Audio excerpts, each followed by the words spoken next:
और भी लोग हैं। स्मृति ईरानी मुर्दाबाद मुर्दाबाद मुर्दाबाद। स्मृति ईरानी इस्तीफा दो इस्तीफा दो। स्मृति ईरानी मुर्दाबाद मुर्दाबाद मुर्दाबाद। नरेंद्र मोदी मुर्दाबाद मुर्दाबाद मुर्दाबाद। नरेंद्र मोदी मुर्दाबाद मुर्दाबाद मुर्दाबाद। बीजेपी सरकार मुर्दाबाद मुर्दाबाद मुर्दाबाद। बीजेपी सरकार मुर्दाबाद।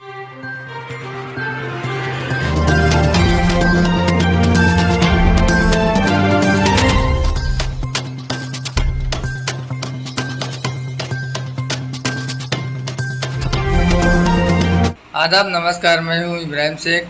डिजिटल भिवंडी न्यूज में आपका स्वागत है। जी, एक हफ्ता पहले तकरीबन 5 दिन पहले पार्टी ऑफिस में मीटिंग हुई थी और ये तय हुआ था कि मणिपुर में केंद्र सरकार बिल्कुल हिल नहीं रही है। इतना बड़ा अत्याचार महिलाओं पे हुआ है कि जिसकी मिसाल पूरे दुनिया में आज तक कभी नहीं हुई। और उसके ऊपर केंद्र सरकार पर और महामहिम राष्ट्रपति मैडम द्रौपदी मुर्मू मैडम को निवेदन देने के लिए हम लोग आज का मार्च निकाले थे। लेकिन उस बीच जो है मुहर्रम के एक दिन पहले पार्टी की तरफ से निर्देश आया कि संभाजी भिड़े, जिन्होंने हमारे राष्ट्रपिता गांधी जी के बारे में अपशब्द इस्तेमाल किया, गलत बातें कही, उनकी इज्जत के ऊपर धब्बा लगाने की कोशिश की है, ये कोई भी देशवासी जो है बर्दाश्त नहीं करेगा। और महाराष्ट्र की सरकार उसके ऊपर कोई कार्रवाई नहीं करी, सिर्फ बयान दे रही है कि हम जो है सख्त से सख्त कार्रवाई करेंगे। लेकिन कई इश्यू को वो साथ में जोड़ के करते हैं। जिस तरह प्रधानमंत्री ने कहा, उनको जब मणिपुर के बारे में बोलने के लिए कहा तो उन लोग राजस्थान की बात करते हैं, हिमाचल प्रदेश की बात करते हैं, मध्य प्रदेश की बात करते हैं और फिर मणिपुर का नाम लेते हैं। इसका मतलब कि उनके मन में कार्रवाई नहीं करना है। हमारी मांग यही है कि एक तो संभाजी भिड़े को तुरंत गिरफ्तार करना चाहिए। राष्ट्रपिता जो है उसको हम महात्मा कहते हैं, राष्ट्रपिता कहते हैं, और उनका इस तरह से पब्लिक डोमेन से अपमान करना ये इंतहाई निंदनीय, हम निषेध करते हैं और उनके अरेस्ट की मांग करते हैं। साथ ही आज का जिस मकसद के लिए हमारा ये जो मोर्चा था, हम लोगों ने मणिपुर के ताल्लुक से पिछले 70-72 दिन से मणिपुर में एक कम्युनिटी को जलाया जा रहा है, उनके घरों को जलाया जा रहा है, उनको मारा जा रहा है। और बाद में 2 महीना पुराना एक वीडियो जो वायरल हुआ और जो अवाम ने, देश के और बाहर देश के लोगों ने देखा, वो इंतहाई शर्मनाक है। हर हिंदुस्तानी का शर्म जो है, हर दुनिया में हर किसी का सर जो है शर्म से झुक जाने वाला इंसिडेंट था। हमारी मांग है और मांग से पहले ही इनको जो है मणिपुर सरकार को बर्खास्त कर दिया जाना चाहिए। उनको जो है हमारा यही है, मोदी जी को निवेदन है कि आपको राजधर्म निभाना चाहिए, ये हमारा कहना है उनसे। और राष्ट्रपति मैडम से हम कहना चाहेंगे, सरकार से हम बहुत कुछ उम्मीद नहीं रखते क्योंकि इनकी ही अपनी सरकार है और ये लोग जो है इसको डाइल्यूट करने के लिए जिस तरह से मणिपुर के मुख्यमंत्री बीरेंद्र सिंह ने कहा कि ये तो एक इंसिडेंट है, ऐसे सैकड़ों इंसिडेंट्स है, तो ये इंतहाई शर्मनाक है पूरे देश के लिए और देश का सर जो है पूरे दुनिया में झुक गया है। हम चाहते हैं कि उस सरकार को बर्खास्त, महामहिम आगे बढ़ के जो है उस सरकार को बर्खास्त करे।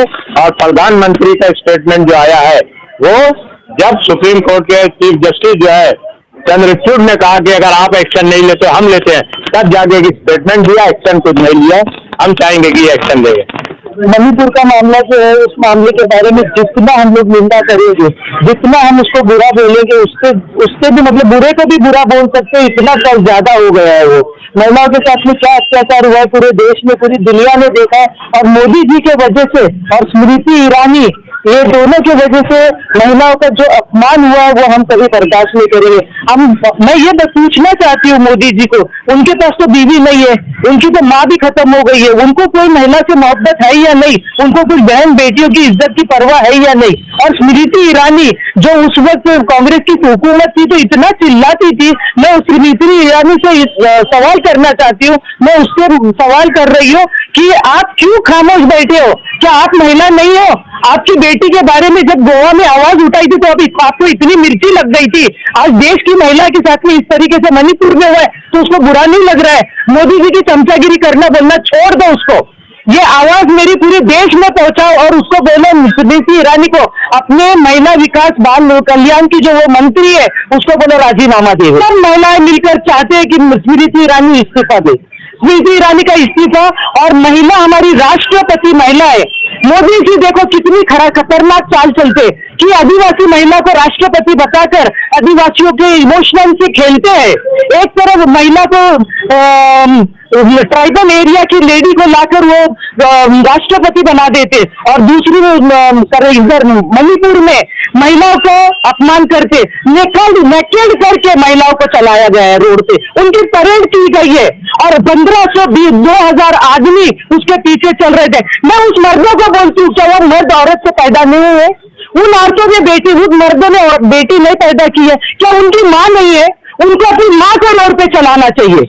जो हमारी मासूम महिलाओं को चलाए, वो जो कारगिल का फौजी था, कारगिल के फौजी ने बेचारे ने रोकर स्टेटमेंट दिया है कि मैं देश को तो बचा सका, मैं अपनी बीवी को नहीं बचा सका। ये कितनी रोने वाली बात है। मुझे दुख हो रहा है इस चीज के लिए। मैं भी एक महिला हूँ, ये भी एक महिला है। कल हमारे साथ ऐसा होगा। पहले तो हमारे हिजाब उतारने की बातें हुई, अभी हमारे कपड़े उतारने की बातें हो गई है। ये देश में आग फैलाने का, ये 2024 का इनका टारगेट है।